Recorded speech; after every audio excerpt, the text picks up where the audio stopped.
Welcome back. As the July 9th deadline nears, a trade deal between India and the US is currently in the works.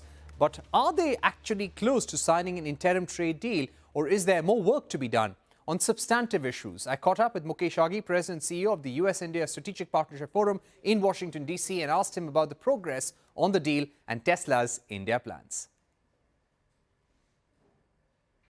What Commerce Secretary said yesterday and a discussion with the Indian official, they have made a lot of progress. Are they there to close the deal by next month? I have my doubts because there are some critical issues that they have to be addressed, especially on the non-tariff barriers area. But at the same time, I think we need to look at trade deals not as one as equal. I think this trade deal has to be looked at more as a strategic partnership. And when you have a strategic partnership, you have to have certain benefits and advantages given to India. So I think that's where the discussion is going on at the moment. Right. In terms of India's stand, we believe that India wants preferential treatment under the trade deal vis-a-vis other partners and FTA partners of the United States. How much progress has been made on those issues, and is there a possibility that the signing of an interim deal may be delayed beyond June as well? Well, I think they are still in discussion. Have they agreed? No, they have not.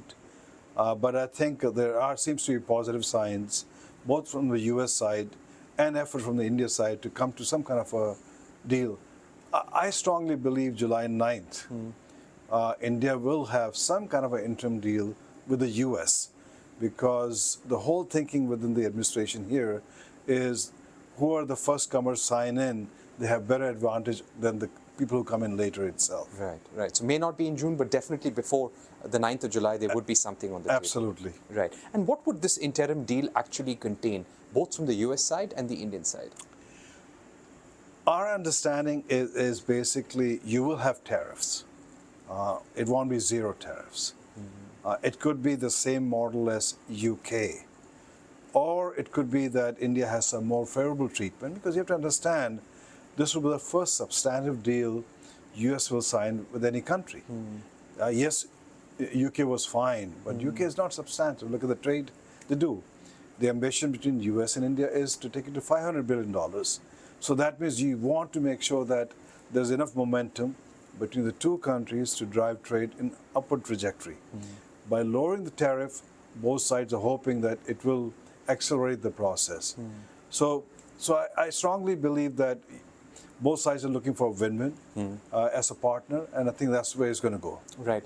Howard Lutnick also pointed out that while Donald Trump wants manufacturing to return to the United States, it's not at the cost of allies. We want allies to progress as well, and there will be industries in India which will continue to flourish.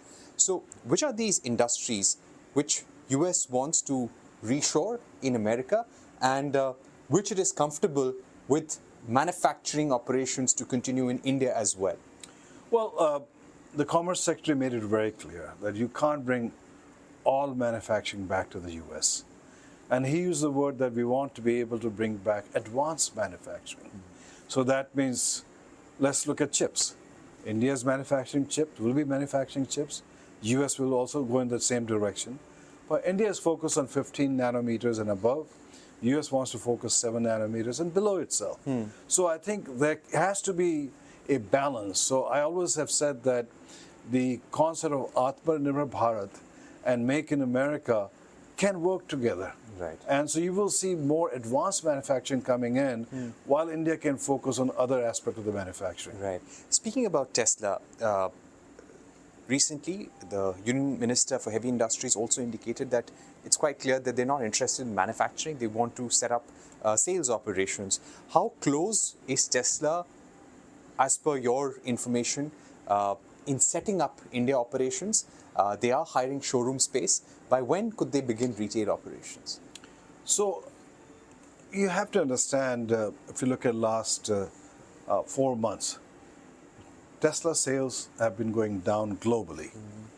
And it makes no business sense to set up another plant until you use the capacity of the plant in Shanghai, in Berlin, in Fremont, and also in Austin itself. So we don't see, at least from our perspective, in the immediate future, Tesla setting up manufacturing plant anywhere in the world itself. Yes, it will explore sourcing components from India, which at the moment has reached substantially, but it'll keep on increasing from that perspective.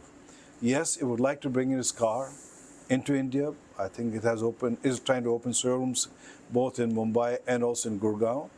And so they will probably test the market by selling cars directly at whatever the duty aspect of the between the two countries they agree upon. Yeah. So no plans in the near future for a Tesla to set up manufacturing in India. Finally, you've got the Pakistani delegation here, the Indian MP's delegation, and both of them are here to discuss the recent conflict.